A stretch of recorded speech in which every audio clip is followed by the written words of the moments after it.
We now move on to those and other stories in detail. President Ranil Wickremesinghe expressed his commitment to maintaining a strong partnership with India to achieve Sri Lanka's development goals. Emphasizing the urgency to expedite joint initiatives, President Wickremesinghe highlighted a comprehensive aid agenda aimed at transformative bilateral projects.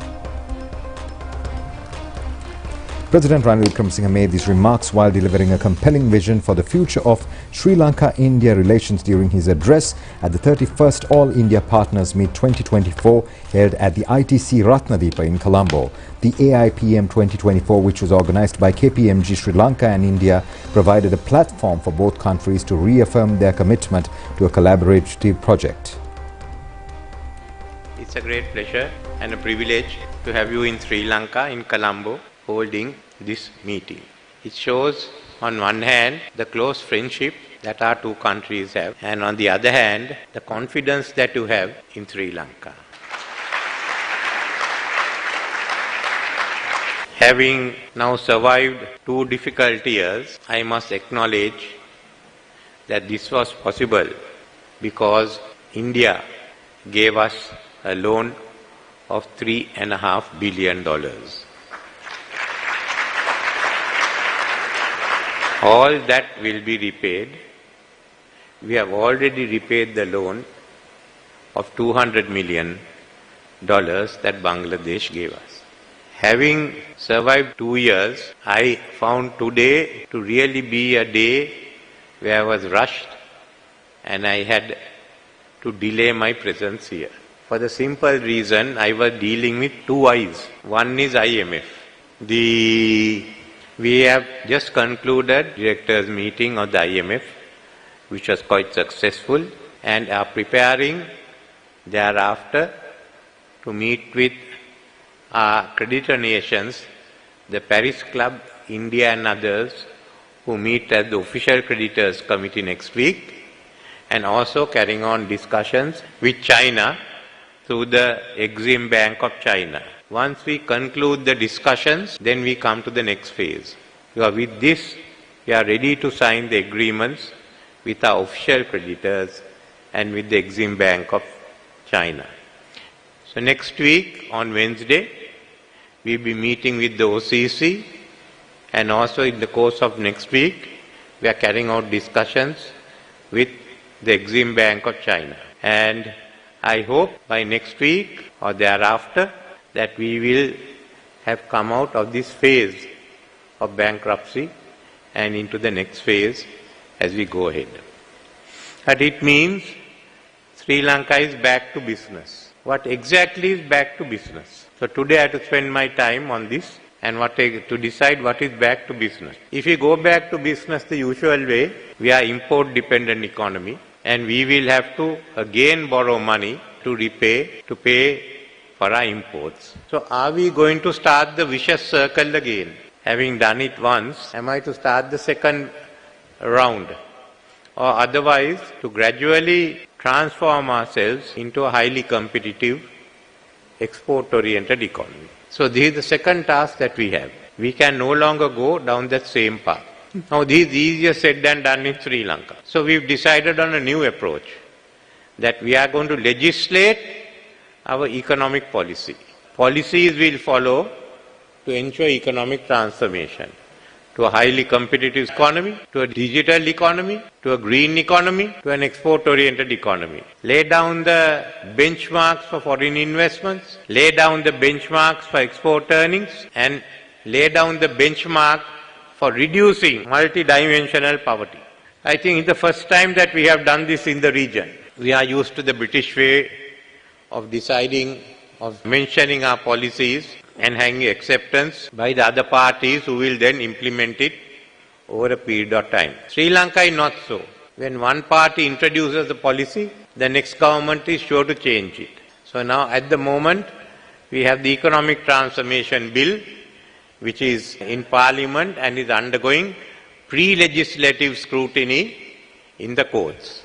Because in addition to the policies that we have laid out, we are also laying down the new institutions that are necessary, like Economic Commission, which will take over the work partly of the BOI, partly to drive the whole investment process, a separate agency to run the investment zones, an international trade office so that we will be increasing our international trade, a national productivity commission to ensure productivity improvements, and finally the Institute for Economics and International Trade, which I hope will become the think tank where official and unofficial members, economists and others can get together to discuss what Sri Lanka's economic policy should be.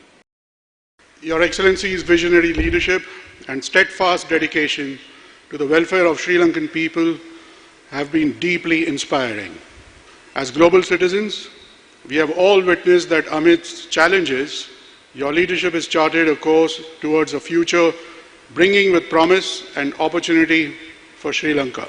Your initiatives to advance economic development, fortify democratic institutions, and foster societal cohesion have earned not only the admiration and respect of your compatriots, but also garnered international acclaim, positioning Sri Lanka as an exemplar for us all.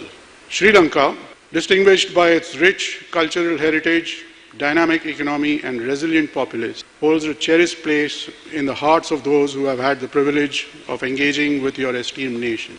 Each time I have visited Sri Lanka, I have encountered a realm of contrasts where ancient traditions converge with modern innovation and where the warmth of its people resonates alongside the allure of its landscape. As neighbors united by historical, cultural, and economic bonds, India and Sri Lanka share a distinctive and enduring relationship.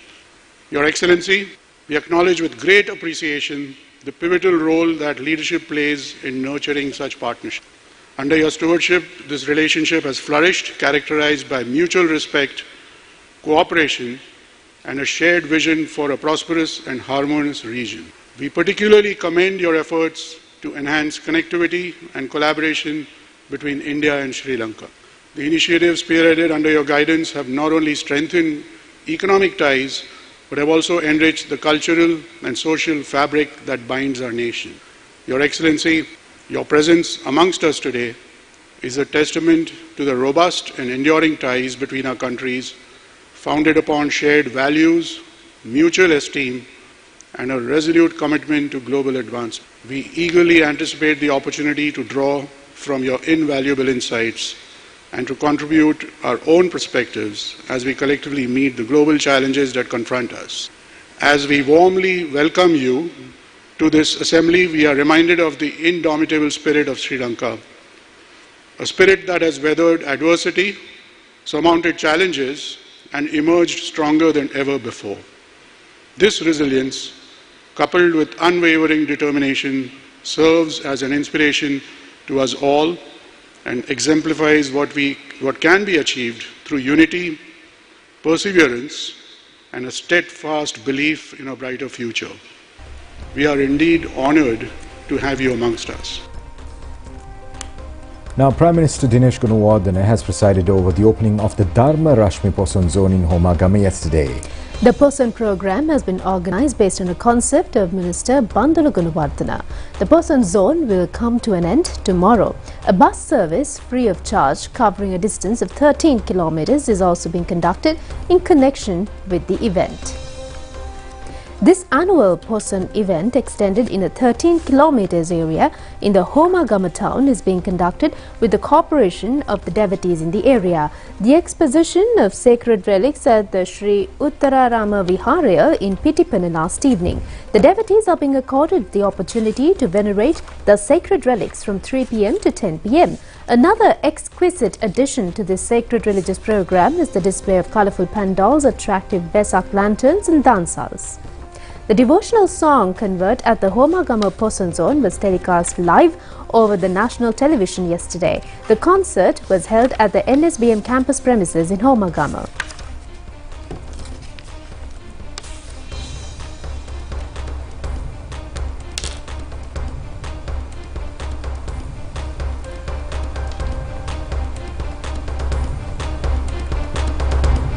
The Sri Lanka Army has also presented enchanting lanterns for the exhibition.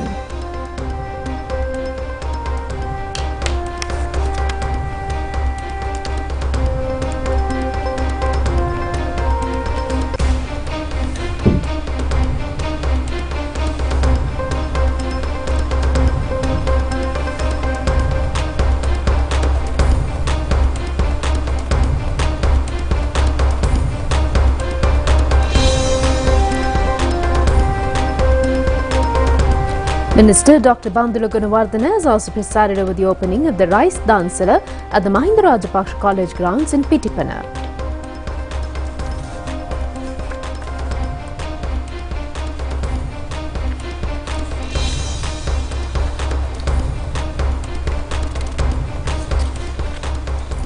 And in more local news, special Poson zones and dancels have been organized in many parts in the island in connection with the Poson festival. Minister Tiranalas has presided over the opening of the Poson zone in Ekala, Jayala yesterday.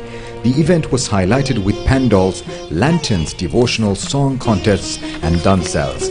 An exposition of sacred relics is also being conducted in parallel to the event. The Poson zone has been organized by the Nalin Fernando Foundation.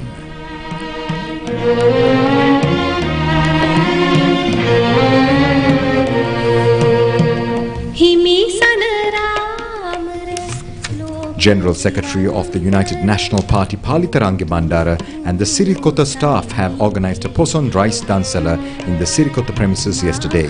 The Jatika Sevaka Sangamaya has also organized an ice cream dansala.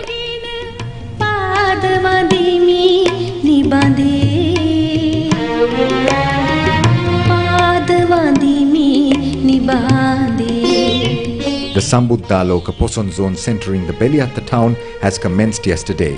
It will be conducted till the 24th of this month.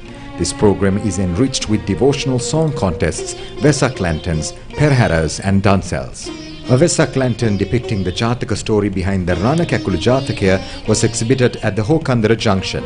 It was conducted through the contributions of the Hokandara United Three-Wheeler Society. Large numbers of devotees have flocked to the Jayasiri Mahabodhi and Ruwan Valley Saya in Anuradhapura to venerate these sacred sites last night. The Anuradhapura religious program was also coloured with beautiful pandals, lanterns and dancels. It was conducted under the patronage of Atamastana Adipati Venerable Pallega Mahema Ratanathero. A Kiribat dansala was also held.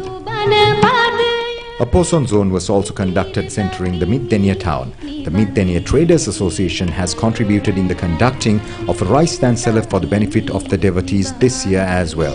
The event was conducted under the patronage of Chief Incumbent of the Middenia Purana Viharya, Venerable Tannekumbare Suddhammathero. The Mahara National Poson Zone will be conducted tomorrow as well. It will include pandals, lanterns and devotional song concerts.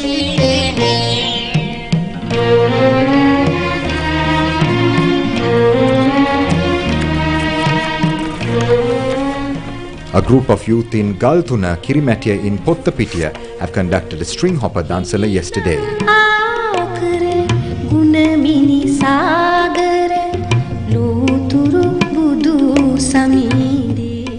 The Young Buddhist Association of Katapitiya Purana Viharya has organized a Kavibana program at the Viharasthana premises.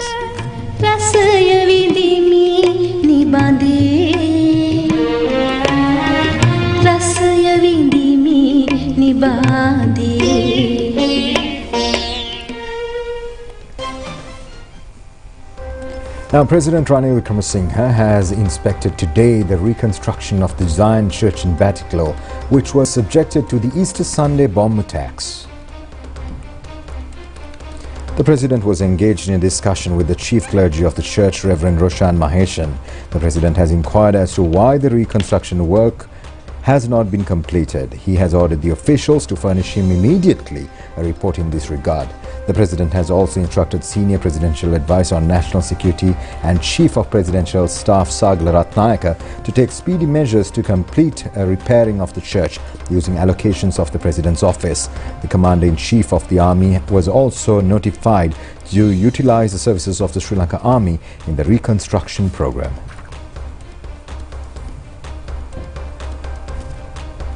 Handing over of freehold deeds to 27,595 families in the Batticaloa district who do not have ownership of the lands has commenced under the Urumaya program today. President Ranil Wickremesinghe has presided over the event. He said on this occasion that his main objective is to hand over the rights to the people.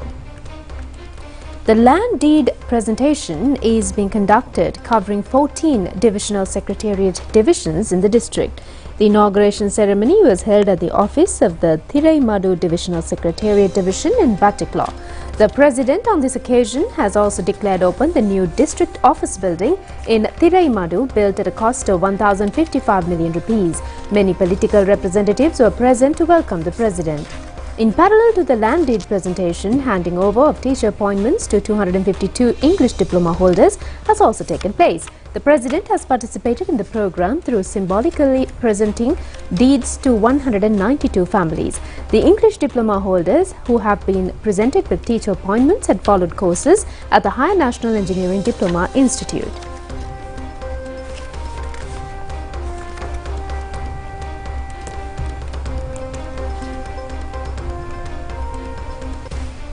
President Ranil Wickremesinghe addressing the gathering and stated that the government had decided to develop Trincomalee as a major economic hub. During the recent visit of the Indian External Affairs Minister to Sri Lanka, the President had extensive discussions on securing India's support for this endeavour. Under the Agriculture Modernisation Programme, the government plans to launch a large agricultural business in these areas. Additionally, a project to develop underdeveloped Mahavalley land in Batticlaw and Trincomalee will commence soon. Following the passage of the Economic Transformation Act this year, significant efforts will be directed towards implementing projects here, enabling Trincomalee to become a major export economy. The Ulmaya program was implemented to provide free land rights to the people. The people now have legal title to their land, which no one can take from them. The government has also initiated a relief program for low-income individuals and have distributed over 27,000 free land deeds in this area. A new system will send government officials directly to villages to distribute these land deeds efficiently, eliminating the need for people to travel to the district or divisional secretariat. District secretaries, divisional secretaries, land officers, councillors and the governor will visit villages to hand over the land deeds. The President said he has instructed this program to start on the coming Monday and to complete it promptly. Batticlaw District Coordination Committee Co-Chairman ALN Ataullah said that the President Ranil Wickremesinghe's visit today to inaugurate the new District Secretariat building, distribute freehold land deeds and appoint teachers for the people of Batticlaw is a historic event. The people of this country aspire to build a nation where Sinhalese, Muslims and Tamils can live together. State Minister S. Vyalendaran said that President Ranil Wickremesinghe courageously took charge because he had the right program to move the country forward economically. While many criticize the darkness, it takes a true leader to dispel it and bring it to the light. This is why the President stepped in. Today, the country is developing thanks to the effective economic program implemented under his leadership, he said. I will not take much time, but I am insisting to focus on one thing on the development side, on the guidance of His Excellency the President. The President has always advised us to make sure to modernize the agriculture technique to get more outputs. So we are working on it on the Batticlaw district along with the agriculture department, because Batticlaw district is an agriculture district where most of them are farmers. Second, he has also advised us to make sure the aquaculture is developed because it has the longest coastal belt, so which the fisheries department, and we are working closely to promote the local farmers as well as the business modules for more development for aquaculture projects. Same way, we have a huge deposits of mineral sands for which His Excellency President has advised us to make value addition and to promote the mineral sectors. So we are very keen on developing all these projects under the guidance of His Excellency the President. And once again, I would like to just wind up with my speech of His Excellency the President. After appointing me as the Governor, he has very closely advised on the development of Eastern Province.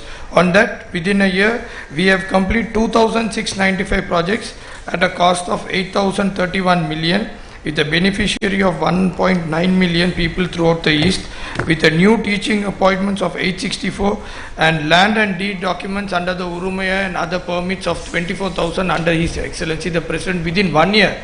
There have been several governments, there have been several presidents, but the Eastern Province has not got benefited of this 1 year even in the 5 years of the other government. So I would like to thank His Excellency the President for his bold decisions to take forward this country and development. On this occasion, the honour of the Tamil people was bestowed upon the President through the presentation of a souvenir.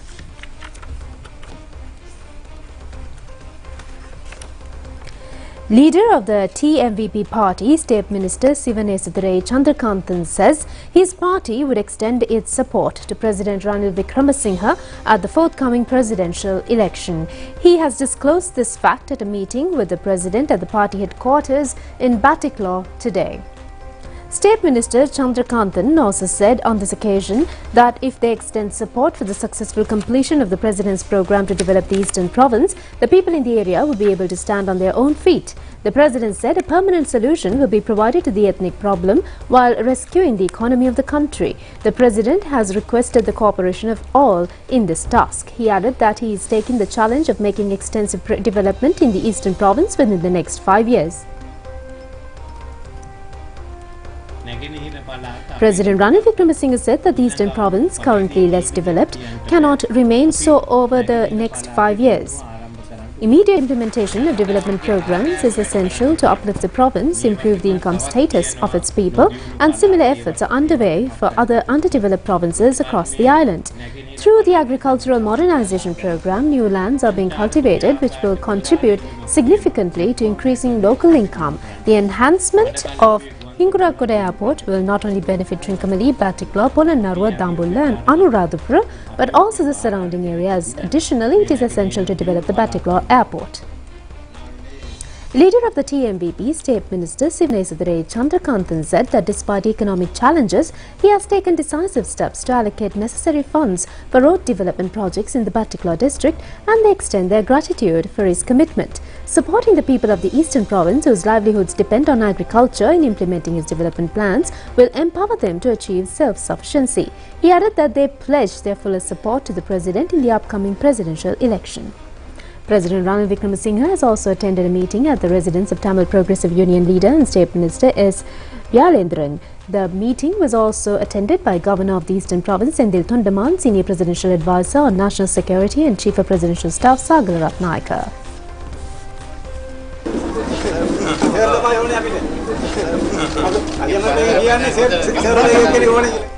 Minister Manusha Nanakara says that his aim is to create 100,000 new entrepreneurs through amalgamation of expatriate Sri Lankan labour and family members of overseas Sri Lankan workers. Now, the program is expected to get underway on the 7th of next month. The minister has made these remarks participating in the Jayagamu Sri Lanka Ampara district program today. Activities relating to this program have been jointly undertaken by the Ministry of Labour and Foreign Employment and the Sri Lanka Foreign Employment Bureau. Minister Nanakara also said all arrangements have been made for the implementation of the program. Minister Manusha Nanakara said that it was the expatriate workers who have remitted nearly $12 billion to the country. The minister further said that they extend their honour to these overseas Sri Lankan employees. The minister also said he wished to express, especially on this day, that the Sri Lanka Foreign Employment Bureau has commenced to work to create 100,000 Sri Lankan entrepreneurs through the joining of overseas workers and their family members in Sri Lanka. An electric light illumination puja in connection with the Poson full moon Poya day is being conducted at the historic Tantrimale Rajamahaviharya this year as well. Now, the opening of this sacred event was conducted under the patronage of President Ranil Wickremesinghe. The Pinkam has been organized by the Vijay Newspapers Company for the 21st occasion. The President, upon arrival at the Tantrimale Rajamahaviharya last evening, was engaged in a brief cordial conversation with the Chief Deputy Sanganayaka of the Utturu Naganehira Depalata and Chief Incumbent of the Tantrimale Rajamahaviharya, Venerable Tantrimale Chandraratna Therero. Thereafter, the President has visited the shrine room of the Viharya and engaged in religious observances. Later on, he has received the blessings as well. The President was also engaged in a cordial dialogue with the people who have arrived at the historic Tantrimale sacred site.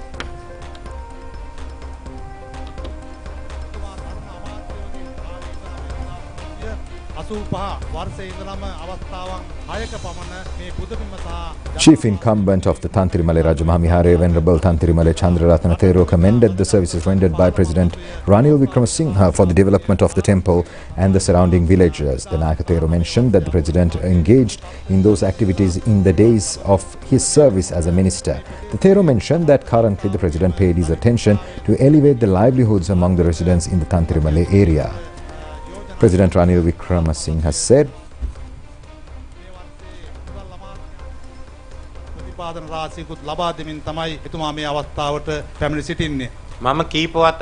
President Ranil Wickremesinghe said that he joined the Poson religious activities at the Tantirimale Rajamahaviharaya after accepting the invitation by the Nayaka Thera of the temple.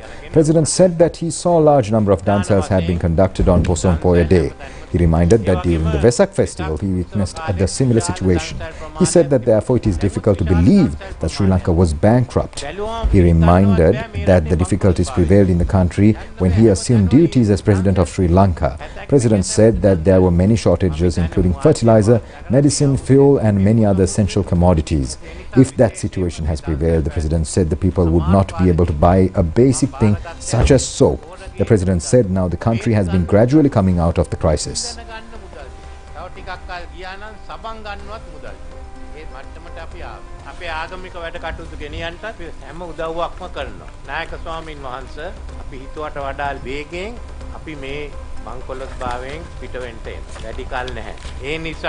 මම බොහොමසෙට එතන කිව්වේ නෑ මෙතන කියන්නේ අපි. අපි ඒ වෙනුවෙන් පහළ මල්වත්තුවේ ජලාශයයි දන් ටිකයි ඔක්කොම වැඩ කටයුතු කරනවා. මේ මුදල් ටික ලබලා දෙන්න.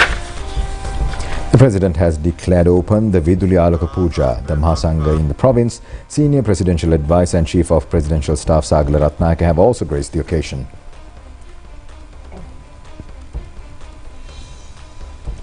Parliamentarian Vajra Abhiwardena says that the people have acted with great sense of understanding on the journey the country has come across from a serious situation.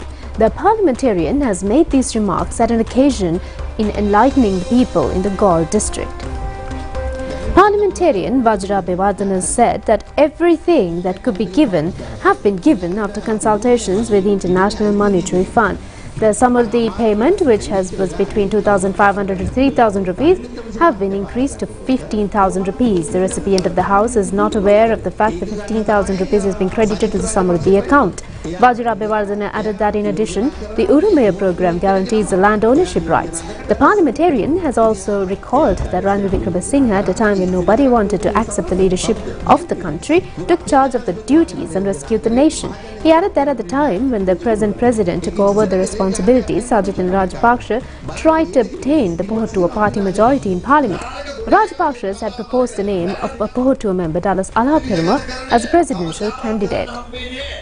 Minister Manusha Nanayakkara has inquired whether anybody could remember what was said by Nalaka Godaheva. He said that his country could not be rescued and could not be carried forward. GLPV said that economic restructuring would never take place. Manusha Nanayakkara further said the students of Ranil Wickremesinghe, namely Harsha and Iran, said there was no use of going to the IMF. When the IMF was preparing to give one installment, they said the country would never receive this installment. They also said that the Sri Lankan rupee value of the dollar would increase up to 700 rupees. Such utterances were made by ministers and former governor of the central bank. However, the country came out of the crisis day by day. Minister Nanayakkara further said by today, many of the intense problems have become unresolved to a considerable extent and the country is marching on the correct path.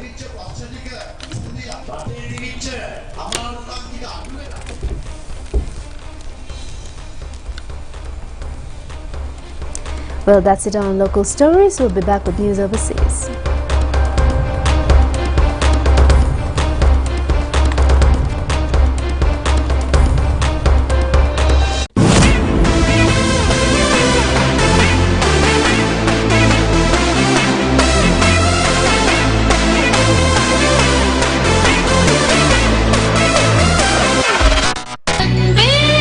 அன்பேவா இரவு 8:30க்கு உங்கள் நேத்ரா டிவியில்.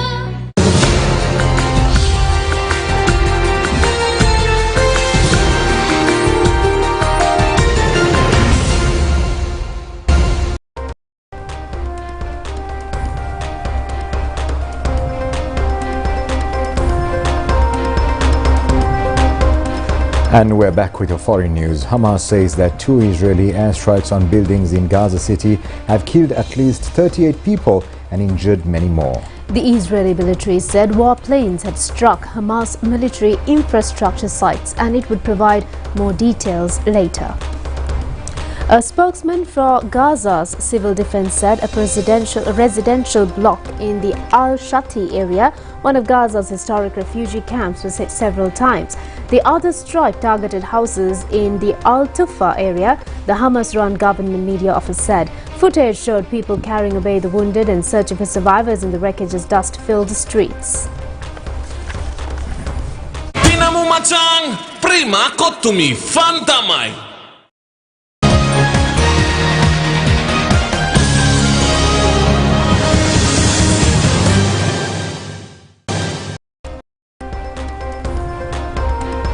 We now move on to sports news. The Sri Lanka Under-19 youth team will embark upon cricket tournament against England Under-19 youth team on the 25th of this month.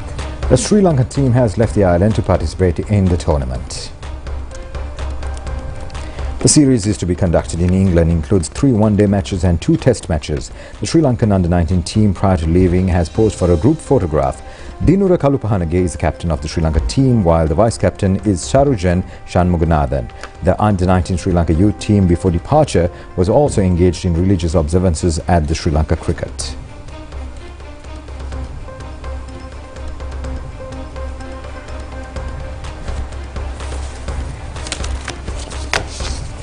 Tinamu macang, prima kotumi fantamai. And that was a look at your news broadcast here at Sri Lanka Rupavahini Corporation. I am Siobhan Pereira, together with Sharifa Tahir. Wish you a pleasant evening.